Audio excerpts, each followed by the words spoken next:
한글은 레고 블록처럼 조립식 글자입니다.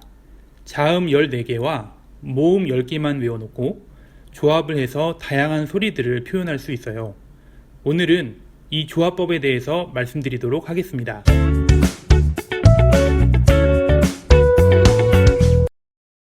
한국어에서 소리의 최소 단위, 즉 음절은 모음 단독, 자음 플러스 모음, 자음 플러스 모음 플러스 자음, 자음 플러스 모음 플러스 자음 플러스 자음 중에 하나예요. 자, 이 조립법을 알려드릴 텐데 편의상 다음 순서로 갈게요. 자, 그럼 이제부터 나오는 내용을 반복해서 보시면서 꼭 외우시기 바랍니다. 3시간 만에 다 외워보도록 해요. 파이팅!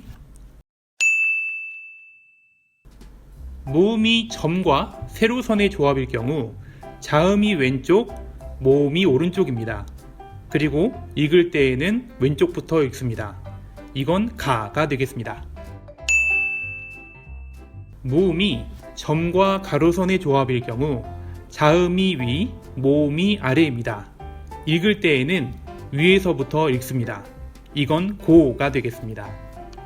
글자의 모양이 위치에 따라 미묘하게 달라지는데요. 큰 틀만 유지하면 달라져도 상관없습니다.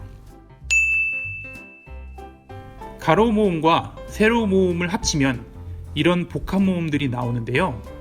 여기다가 자음을 놓고 아래에 가로 모음을 놓은 다음 오른쪽에 세로 모음을 놓습니다. 그리고 왼쪽, 아래, 오른쪽 순서대로 읽습니다. 과가 되겠지요. 자음이 2개인 경우, 즉 된소리 자음도 지금까지 말씀드린 대로 조합해 줍니다. 한 음절 안에서 모음 뒤에 오는 자음을 받침이라고 합니다.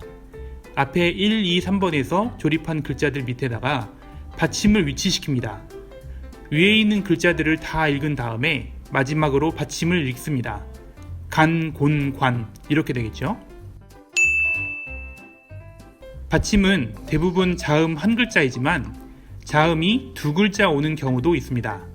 이럴 땐 1, 2, 3번에서 조립한 글자들 밑에다가 자음을 왼쪽부터 순서대로 위치시킵니다. 이런 모양들이 나오네요. 받침은 왼쪽부터 읽습니다. 갑, 놈, 벌이 되겠네요.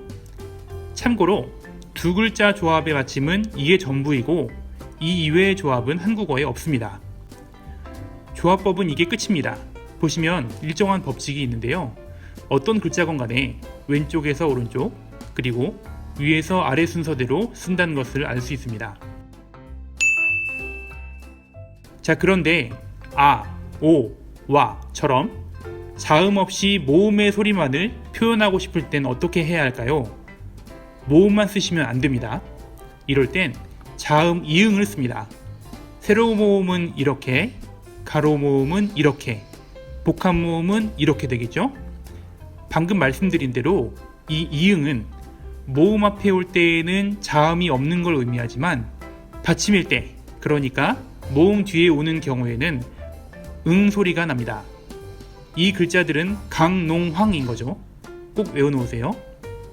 자, 그러면 이 영상 반복하면서 보시면서 외우시길 바라겠고요. 굳이 애써 공부할 필요는 없습니다. 그냥 많이 보시면 돼요. 궁금한 점은 모국어로 댓글을 달아주시면 제가 구글 번역기로 읽어보고 답변해 드리도록 할게요. 그러면 좋아요와 구독 눌러주시고 오늘도 화이팅 하시기 바랍니다. 감사합니다.